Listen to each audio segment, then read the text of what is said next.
ಜಾಲಿಯ ಮರದಂತೆ. ಜಾಲಿಯ ಮರದಂತೆ ಎಂಬ ಕೀರ್ತನೆಯ ಪದ್ಯವನ್ನ ಪುರಂದರ ವಿಠಲ ಎಂಬ ಕಾವ್ಯನಾಮವನ್ನು ಹೊಂದಿರುವ ಕರ್ನಾಟಕ ಸಂಗೀತದ ಪಿತಾಮಹರಾದ ಪುರಂದರದಾಸರು ರಚಿಸಿದ್ದಾರೆ. ಕೀರ್ತನೆಗಳು ಅಂದರೆ ದೇವರ ಮಹಿಮೆಯನ್ನು ಹಾಡಿ ಹೊಗಳುವ ಅಥವಾ ಹಿಂದೂ ಧರ್ಮದ ನೈತಿಕ ಪರಿಕಲ್ಪನೆಗಳನ್ನ ಜನರಿಗೆ ಬಿತ್ತರಿಸುವ ಹಾಡುಗಳಾಗಿವೆ. ಇದನ್ನ ದಾಸರ ಪದಗಳು ಅಂತಲೂ ಕೂಡ ಕರಿತೀವಿ. ಪ್ರಸ್ತುತ ಕೀರ್ತನೆಯಲ್ಲಿ ಪುರಂದರದಾಸರು ಸಮಾಜವನ್ನು ವಿಮರ್ಶೆಯ ರೂಪದಲ್ಲಿ ಚಿತ್ರಿಸಿದ್ದಾರೆ. ಪದ್ಯದ ಸಾರಾಂಶ: ಪುರಂದರದಾಸರು ಕೆಟ್ಟವರನ್ನ ಯಾವುದಕ್ಕೂ ಪ್ರಯೋಜನಕ್ಕೆ ಬಾರದ ಜಾಲಿಯ ಮರಕ್ಕೆ ಹೋಲಿಸಿದ್ದಾರೆ. ಈ ಜಾಲಿಯ ಮರ ಬುಡದಿಂದ ತುದಿಯವರೆಗೂ ಮುಳ್ಳುಗಳನ್ನೇ ತುಂಬಿಕೊಂಡಿರ್ತದೆ. ಅದೇ ರೀತಿ ಸಮಾಜದಲ್ಲಿರೋ ಕೆಟ್ಟ ವ್ಯಕ್ತಿಗಳು ಕೂಡ ಅಡಿಯಿಂದ ಮುಡಿಯವರೆಗೂ ಕೆಟ್ಟ ವಿಚಾರಗಳನ್ನೇ ತುಂಬಿಕೊಂಡಿರ್ತಾರೆ.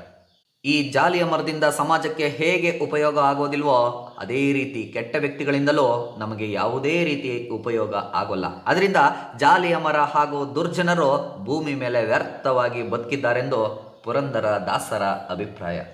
ನಂತರ ಈ ಜಾಲಿಯ ಮರ ಬಿಸಿಲಲ್ಲಿ ಆಯಾಸಪಟ್ಟು ಬಂದವರಿಗೆ ನೆರಳು ಕೊಡಲ್ಲ, ಹೊಟ್ಟೆ ಹಸಿದು ಬಂದವರಿಗೆ ಹಣ್ಣು ಕೊಡಲ್ಲ, ಹೂ ಬಿಟ್ಟು ಸುಮಧುರ ವಾಸನೆಯನ್ನ ಪಸರಿಸಲ್ಲ.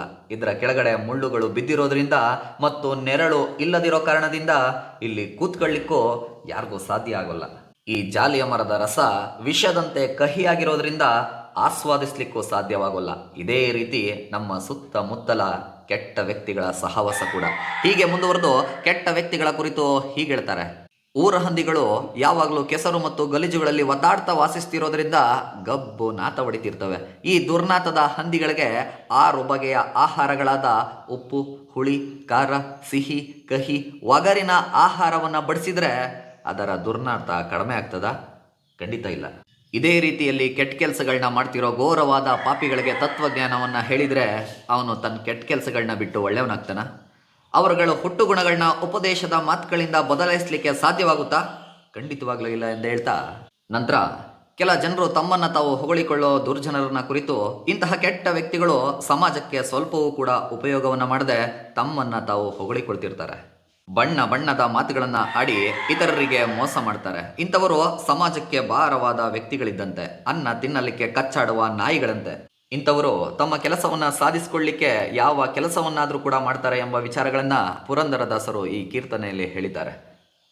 ಒಟ್ಟಾರೆಯಾಗಿ ಕೆಟ್ಟವರ ಸಹವಾಸದಿಂದ ಒಳ್ಳೆಯ ವ್ಯಕ್ತಿಗಳು ದೂರ ಇರಬೇಕು. ಕಾರಣ ಅಂಥವರಿಂದ ನಮಗೆ ಕೆಡುಕುಗಳೇ ವಿನಃ ಉಪಯೋಗ ಖಂಡಿತ ಇಲ್ಲ. ಈ ಎಲ್ಲ ಬದುಕಿನ ಮೌಲ್ಯಯುತವಾದಂಥ ಅಂಶಗಳನ್ನು ಪುರಂದರದಾಸರು ಈ ಕೀರ್ತನೆಯಲ್ಲಿ ಬಿಂಬಿಸಿದ್ದಾರೆ. ಇದೇ ರೀತಿಯ ದ್ವಿತೀಯ PUC ಪಠ್ಯಗಳಿಗೆ ನಮ್ಮ ಚಾನಲ್ನ ಸಬ್ಸ್ಕ್ರೈಬ್ ಮಾಡ್ಕೊಳ್ಳಿ. ಹೊಸ ವಿಡಿಯೋಗಳ ನೋಟಿಫಿಕೇಷನ್ಗಾಗಿ ಪಕ್ಕದ ಗಂಟೆ ಗುರುತನ್ನು ಒತ್ತಿ. ಸಿಗೋಣ ಮತ್ತೆ. ನಮಸ್ಕಾರ.